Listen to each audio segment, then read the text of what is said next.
All right, so the sermon series we're starting this morning is called Can You Hear Me Now? It's going to be a 4-part series, and a lot of it has to do with communication.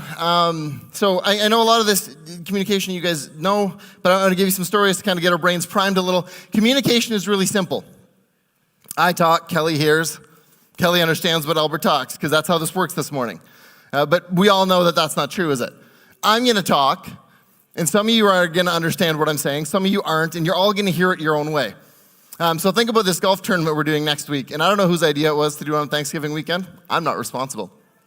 But hypothetically, let's say we planned a men's thing on a Thanksgiving weekend, and you go home and you look at your spouse and you say, hey, spouse, can I do this men's golf thing on Thanksgiving weekend? And she responds, sure. Sure is defined as being confident in what one thinks and knows, having no doubt that one is right. Have you ever heard somebody say sure, and you feel so full of doubt? Communication is tricky, right? I know you say sure, but your face says unsure, and now I don't know what to do. I'm lost, right? Or other stuff like this. So Colby and I went to Marble Slab the other day. And so I don't know if you've been to Marble Slab, but if you have too much money, go to Marble Slab. They will take all of it. But the ice cream is phenomenal, okay? And so every now and again we'll go. And so we went there, and so Colby was putting in his order. And I could see suddenly his face went from, I know what I want, to, I don't know what's happening. And so I don't remember the exact question that she asked him, but she asked him a question, he responded, and I immediately also went, I don't think that's what you mean. But she just carried on, and he just carried on, and by the time he had his bowl, he looked at me and said, that's not at all what I wanted. Communication is tough, right? You can say something, you can say it in a way where you think you know what you're going to say, you know how to articulate it, and the person comes back, and you're like, how did you hear that? That is not what I said at all. And so part of what I want to deal with in this series, though, because most of that you guys know that. If you've been alive more than 14 minutes, you know this is tricky. Even the 14-minute-olds, right? Like you're screaming, you clearly want something, and your parents are like, I don't know, right? So even at 14 minutes, you already understand this is a tricky thing.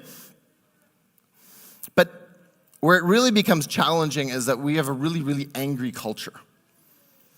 And so communication isn't just about being misunderstood, but it's about the consequence of being misunderstood. And so there's a movie I saw years ago. Don't go watch it. I doubt it's good, and I doubt people who are saved should watch it. But it has this scene.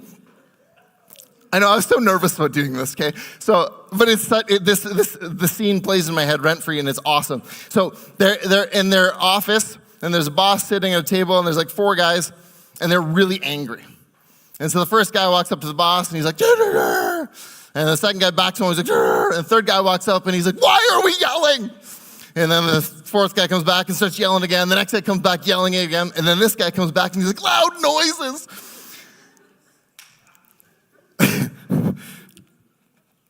But doesn't that feel a little bit like social media? You have one person who's yelling, you're not sure why they're yelling, a second person backs them up, and then a third person just in there to antagonize. Right, Fred froze?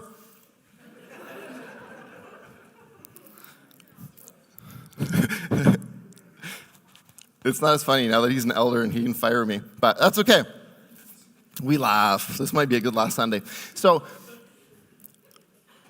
when you go anywhere, whether it's the Elmern area community news on Facebook, and you see any incident, somebody's mad. Everywhere you go, somebody's mad. And so the bottom line of this whole conversation, this whole series, is not to solve the world's problems and to solve online communications. What we want to talk about is, can we as a church create a culture where we can actually have hard conversations?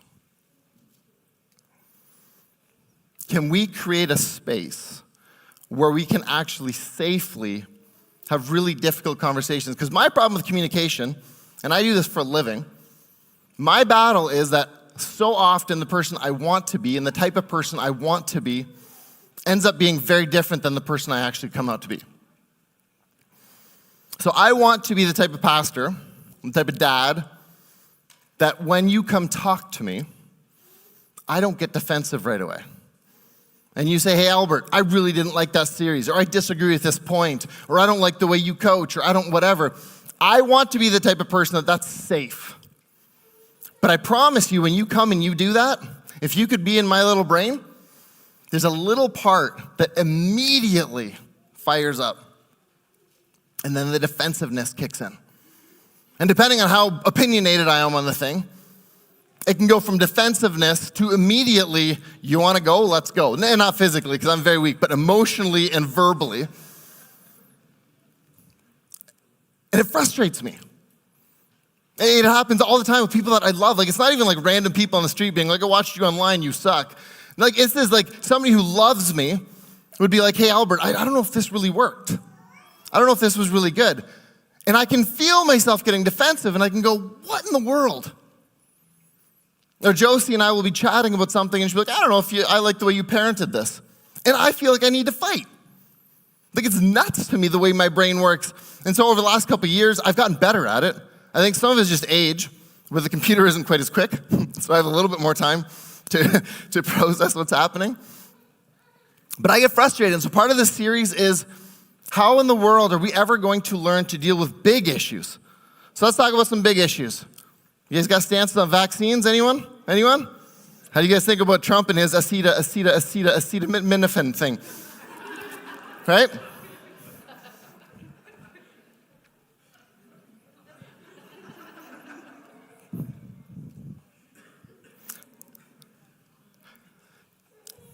But we got some strong opinions, don't we? How do we feel about gun control? Any thoughts? Yeah, here we go. See, I started off light. I want to tell some funny stories. Now let's get going here, Joe. All right? You guys want to talk about gender, anyone? Got some things to say? We do. And so what we've done as a culture, because we don't know how to talk with people who we argue with. So what we do is we just do one of two things.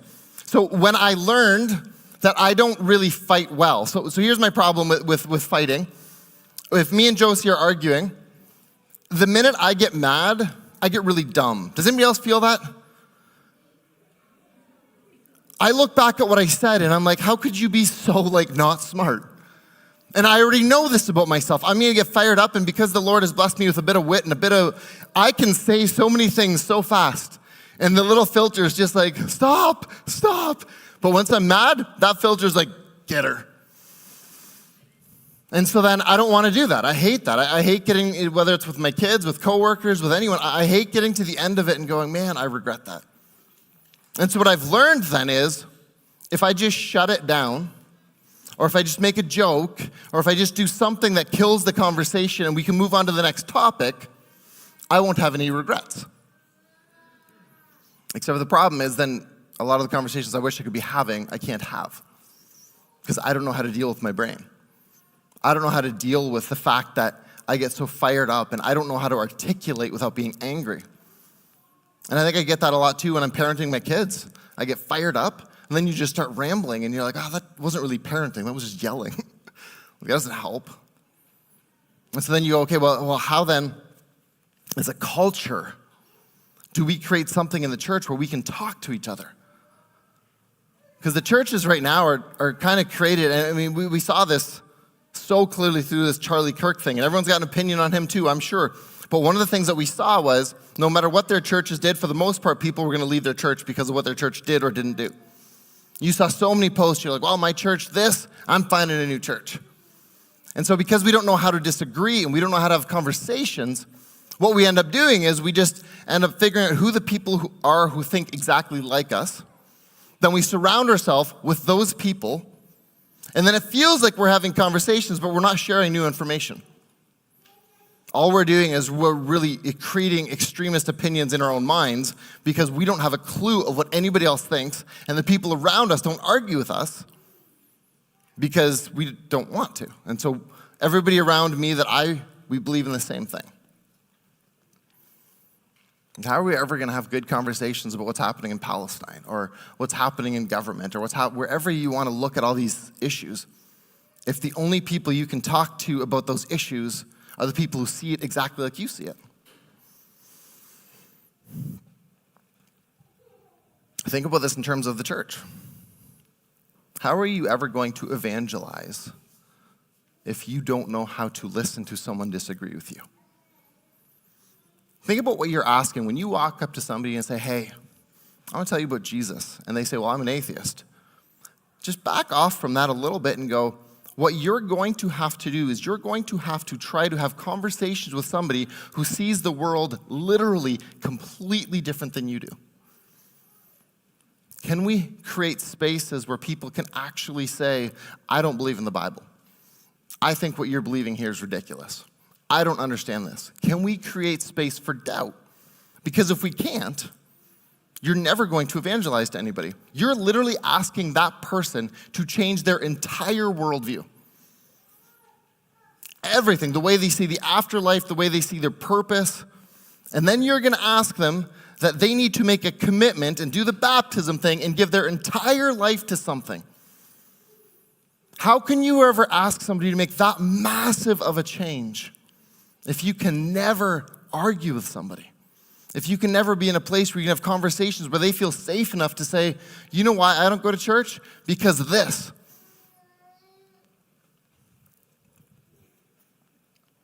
So that's where this series is going to go. We're going to try to look at some stuff. And it's a huge topic. I get it. So I'm giving myself 4 weeks, and we're going to solve the whole thing. And I'm very excited about that.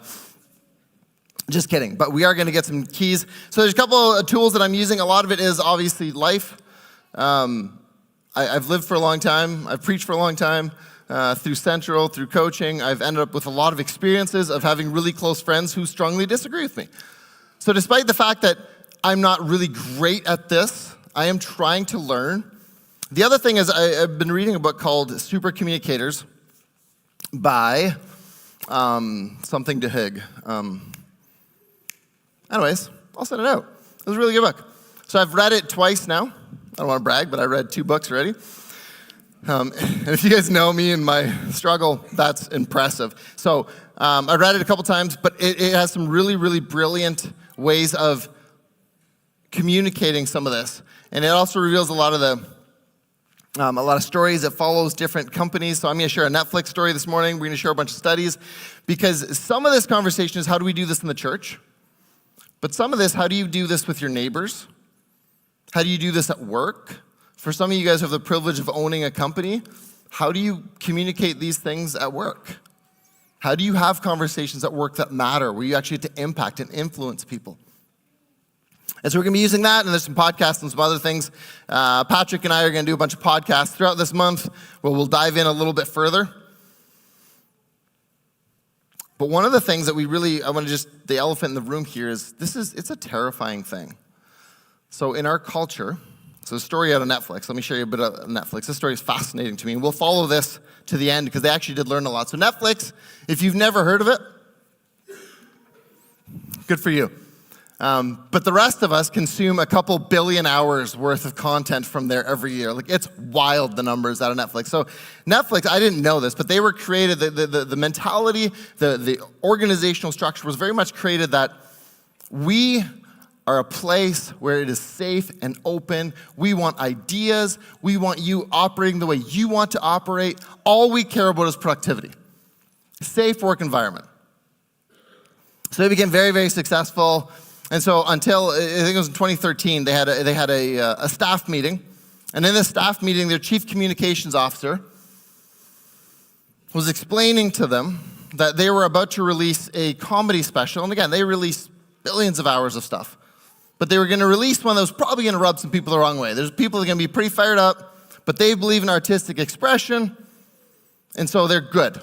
And he was explaining this to them, and he was like, people get really offended. Like, for instance, when it comes to racial stuff, when we use the word blank, people get really offended, except for he said the actual word. And because I've learned from him, I'm not. I have learned.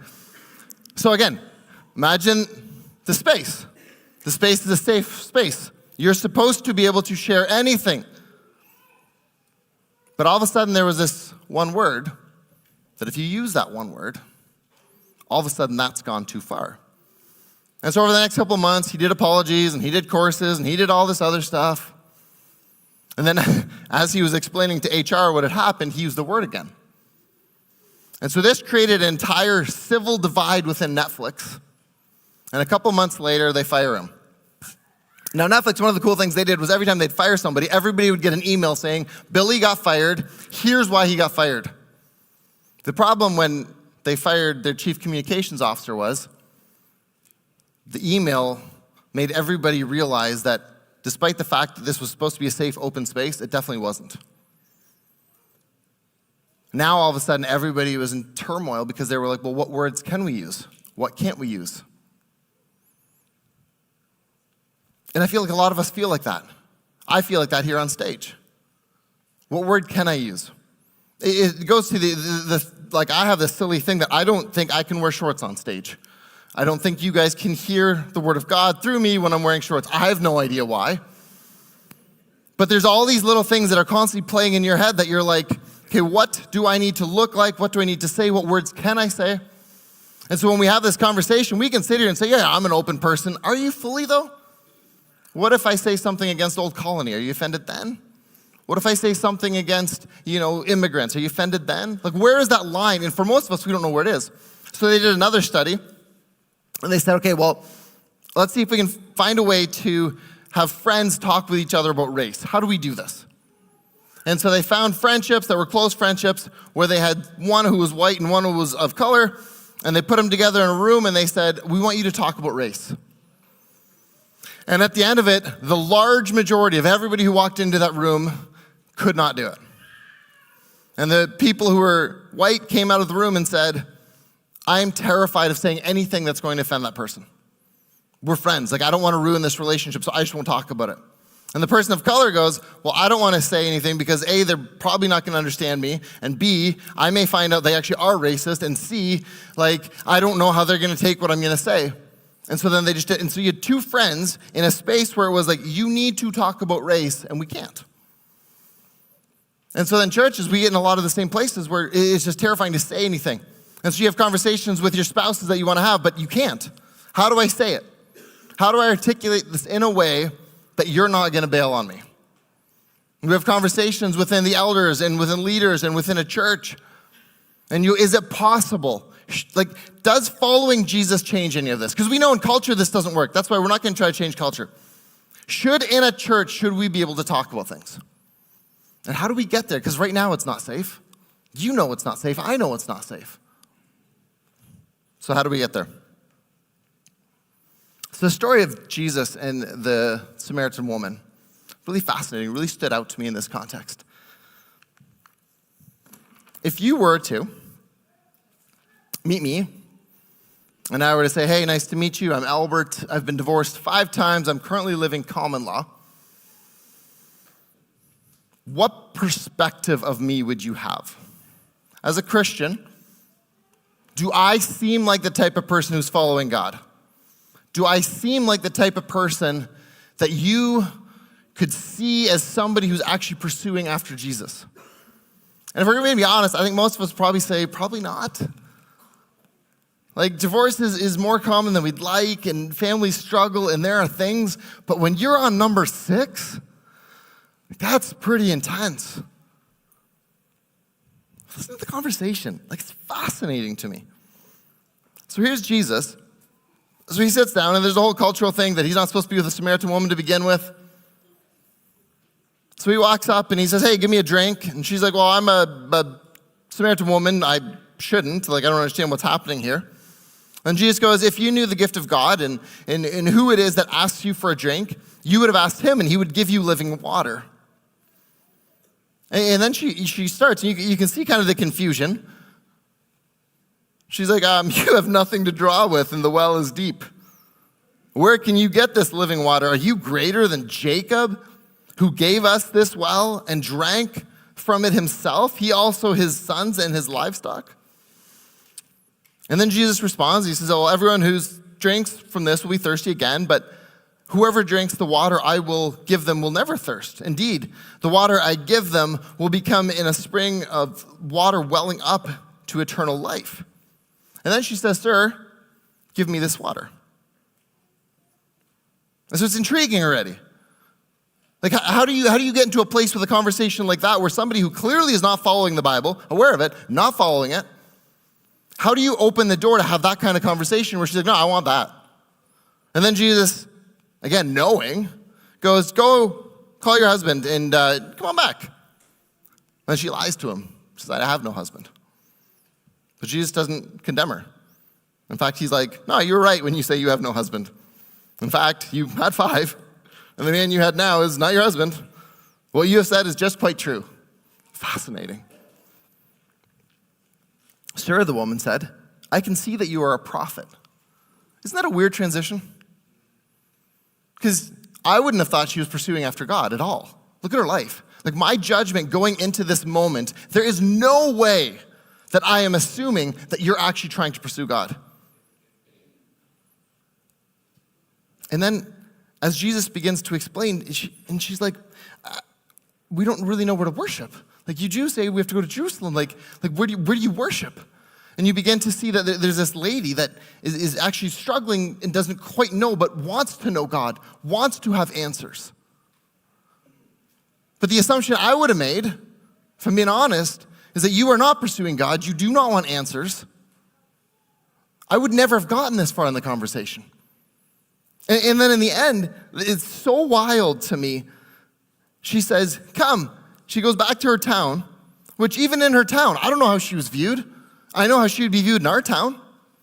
Right? If somebody had divorced 5 times, left 5 husbands, and I was living common law, I know she'd be viewed. Come on, we're in a small town. We know how this would go. She runs back to that town, and she goes, guys, come. This guy knew everything about me. He might be the Messiah. What would inspire you to have somebody reveal to you all the evil in your life, all the sins in your life, and at the end of that conversation, you go, I want to bring my friends here.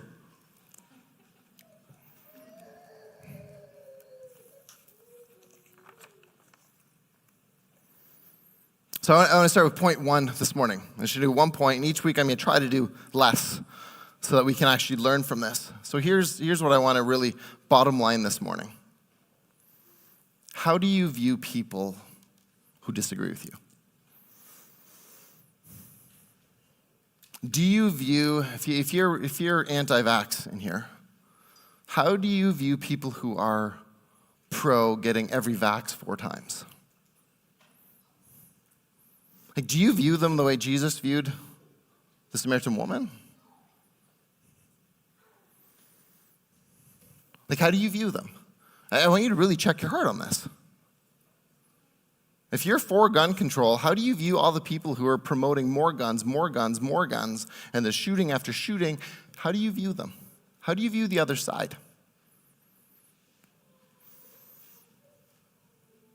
Whatever issue fires you up and triggers you, how do you view the other people? So we had a while ago. Have you ever, husbands, I don't know, have you ever had your wife look at you and you start wondering whether she's regretting the life choices she made?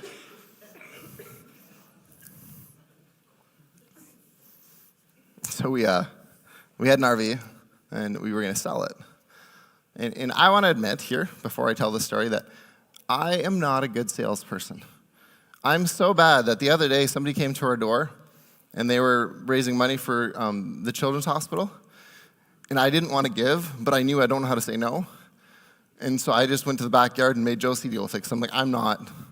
Like, if you want to scam somebody, I'll be like, well, this person's probably in India. They probably need the money more than I do. Like, I am terrible. So Josie makes all the adult decisions in our relationship, okay? But we're selling this RV, and we put it on Facebook Marketplace, so that way all the thieves also know, right? So with any luck, right? And so it's a 50-50 shot. We're either getting robbed or we're going to get paid. And so Josie was like, no, I think you should go, right? Like, the children are going to need a mother when this is all over.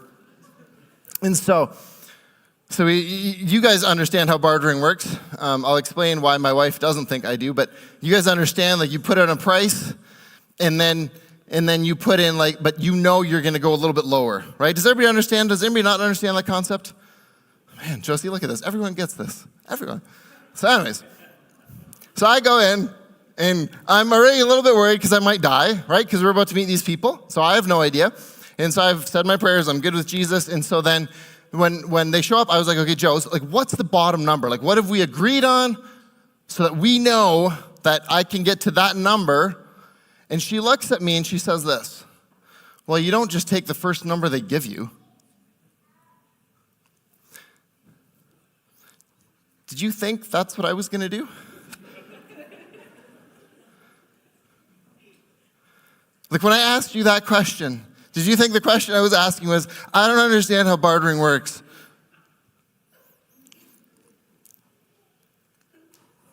And just all seriousness, well, you don't take the first number they give you. And I'm like, oh man, I think she thinks I'm dumb. Like I really do. Like that's where you felt like this needed to start.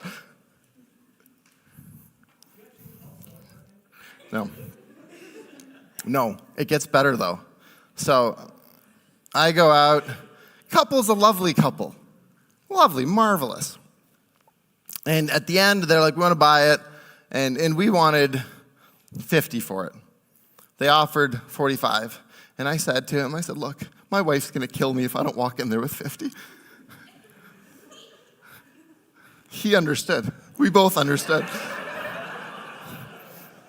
So we settled on 49. And then, just to know whose side our kids are on, I come walking into the house. Josie's not home. Because again, she left just in case I got killed. She's like, well, we can't both die. We're not even done our will yet, so let's hold off on that. And so I walk inside, and I'm like, hey, we sold the RV. And Colby's like, how much? And I'm like, 49. And he says to me, and I quote, Mom's going to kill you. She wanted 50.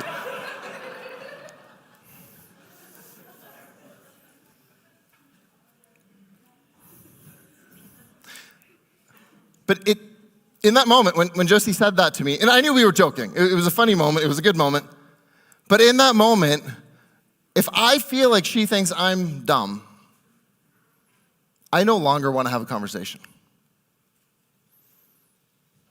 And see, the problem with the way we look at each other and the way we view each other is that so often when it comes to us disagreeing, the first thing we do when we see somebody who disagrees with us is assume a lack of intelligence.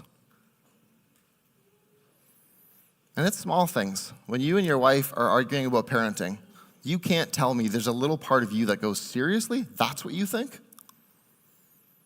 And now all of a sudden the argument becomes, I think I'm a better parent than you are. We're not arguing about how to parent. We're actually both having a standoff saying, well, who's better? When somebody has a different view on vaccines than you, can we be honest and say we think you're a little unintelligent? Like, how could you arrive at that conclusion? And so then when somebody who finds out you go to church comes walking up to you and they can tell that you think that they're dumb because they chose not to believe in God, that conversation is immediately dead. None of us want to ever be in a moment where we have a conversation with somebody who just talks down to us. And so one of the things that we want to start doing with this, if we're ever going to create a different culture, you have to find a way to understand where people came from. You have to understand, well, why did you end up there? Now, that doesn't happen. This isn't that format. Because this is just me talking. That's not. I'm talking about at home. I'm talking about small groups. I'm talking about, your circle of friends. How do you have those conversations? If the person feels like you are not willing to even see their perspective, how can you ever have a conversation? If I can't understand why you chose not to follow God, you're never going to be willing to listen to my argument about why I think you should. So my challenge to you guys for this week, homework is going to be really simple. And I want you to look at it in the people that are closest to you. Do they see you as a safe person to talk to? And then secondly, how do you see them when they disagree with you? And just a little bit of a heart check. Because if the groundwork isn't there, you can never have good conversations. If every time Patrick disagrees with me, he can tell I'm never going to listen to him anyway, he'll just stop talking. There's a passage out of Ephesians 5 that I want you guys to think about.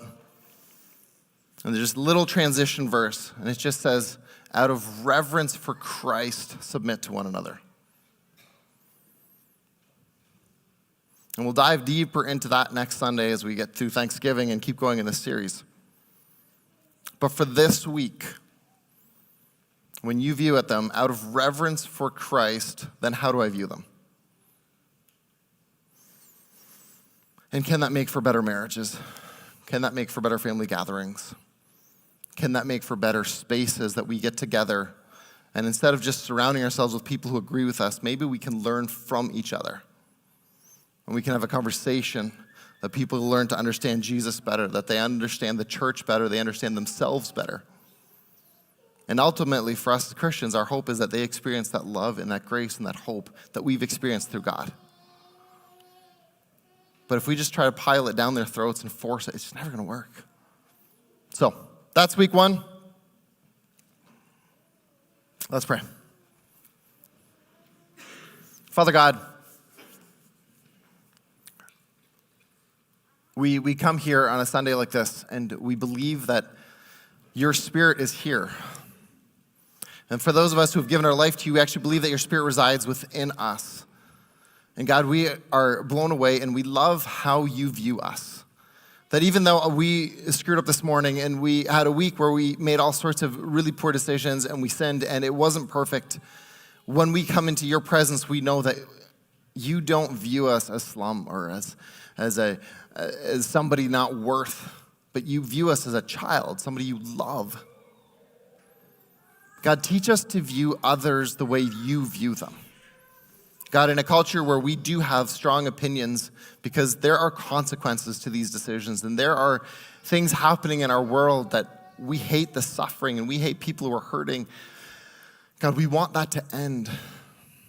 But God, for just this Sunday, I just ask, God, that you'll convict us in being able to see each other the way you see us. Help us not to look at people who disagree with us as the enemy. God, help us to learn to calm those defensive mechanisms and to learn to be able to ask good questions and to be able to care about each other the way you care about us. God, when I go to prayer and when I come to you, I'm often amazed that you even allow me to share so much and that you allow me to speak. And even when some of the things I'm saying I am sure are not very intelligent, but you just spend that time with me. And I feel heard, and I feel valued, and I feel known. God, help us to learn to do that for each other.